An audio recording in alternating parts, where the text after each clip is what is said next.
खबर शामिल करते हैं। महर लियाकत की रिपोर्ट के मुताबिक पाकिस्तान सुपर लीग की टीम मुल्तान सुल्तान के मालिक अली तरीन की जानिब से लीग पर की गई तनकीद के जवाब में अब पाकिस्तान क्रिकेट बोर्ड ने भी रद्द-ए-अमल दे दिया।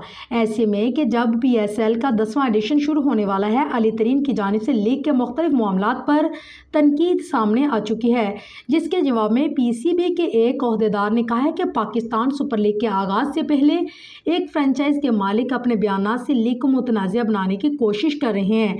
PCB ओहदेदार ने मुतनाबा किया है कि लीग के ज़ाब्ते इखलाक के मुताबिक हम फ्रेंचाइज के मालिक के खिलाफ डिसिप्लिन की कार्रवाई कर सकते हैं, लेकिन इस मौका पर रद्द-ए-अमल देने से लीग को नुकसान पहुंचने का खदशा है।